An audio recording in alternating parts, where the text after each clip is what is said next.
Yun, pakot pa sa isang maulan na araw. Pero bago kami humakot ngayong araw nito, nagpunta muna kaming Kalumpit. Dapat Katuli na parang ganun. Basta pumunta kami dyan pagawing Pampanga para kumuha ng pyesa ng paggagawa sa sasakyan. Pero ayan, pinuntahan namin, naharang kami niyan dahil bigla ang tinanong saan mo, ano kailangan nyo.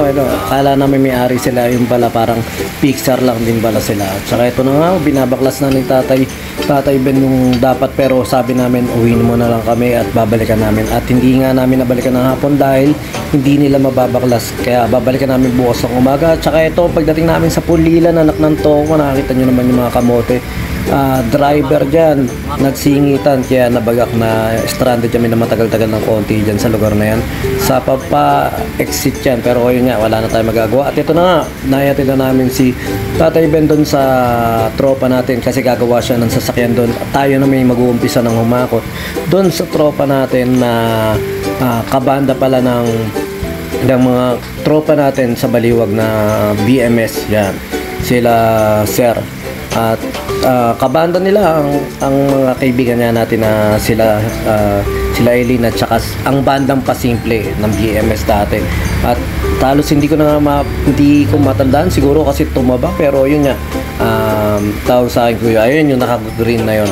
At yun, syempre maraming salamat kahit paano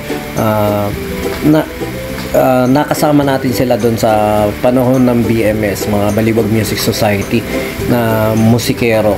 At ngayon nga ayan, kinontak tayo dahil nakita nila yung mga post natin sa pahakot pasakay sa mga tropa natin na nangailangan ng sasakyan o helper sa pagbubuhat. PM lang po kayo sa amin at isang mabilis na babaan at diskarga ang gagawin natin yan para syempre hindi kayo masyadong mahasel. At saka yan, medyo marami rin ng konti yung gamit nila sir, pero at least nagkasya naman kasi talagang iba yung sa picture, iba rin yung sa personal, pero okay naman, goods naman. At saka yun medyo kasama natin si Jimmer kahit paano, syempre binigyan na rin natin siya dahil kasama rin namin yun doon sa Kalumpit. At ito na nga, papunta kami dyan sa Pinagbarilan at nakita nyo naman yung daan na nakmantuwa, parang hindi pinagbarilan, parang binombahan. Kasi nakita nyo parang naglaban at saka sa lugar na ito, sa bandang lugar nito, ang ganda ng mga puno, parang nasa beach ka dahil may mga may mga ganda ng pagkakahili-hilera ng buko. At saka maganda tanawin, at saka maganda yung lugar nila, maluwang-luwang yung parkingan para sa mga motor o siguro sa sasakyan, kasya pa rin. At ito nga, sa mga ulan na araw yan, kahit doon sa Kalumpit talagang basang-basa kami ron, wala nang palitan ng damit yan, hindi na ako umuwi hanggang sa gumawa sila rep doon kila paring Leo yan, kila paring Riggs.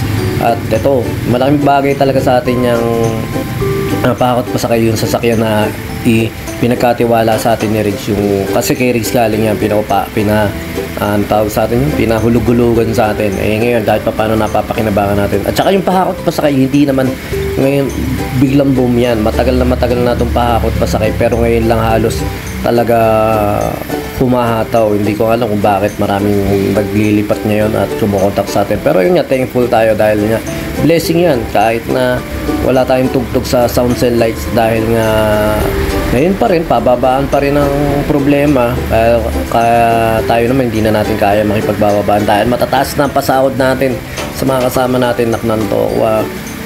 Kahit basic at tataas, pero yun nga, inaano natin sa ngayon, bumabawi na lang tayo sa mga racket natin ito. Kaya yun, maraming salamat sa mga tropa natin dyan, nagla-like, nag-share, at saka syempre nagsusubscribe sa pahakot pa sa kaya. At saka nakakita nyo naman ang bukatan ito. So, talaga wala naman talaga dapat kasamang taga-buwa dyan, pero yan, sila yung mga taga-buwa talaga, yung mga kapamilya nila. Si Jimwell ay pinatutulong lang natin. At pagkatapos namin magbuhat, pumunta na kami kila paring Leo at nakita nyo naman itong drums ito, tayo na bibili niyan at binebenta nga yan ng mura lang naman at mapapakinabangan natin yan. At marami akong idea dyan. Hindi naman ako sa nangungulagisyon ng drums, pero may gagawin tayo dyan, mapapakinabangan natin yan. At saka yun, maraming salamat sa pahakot pasakay.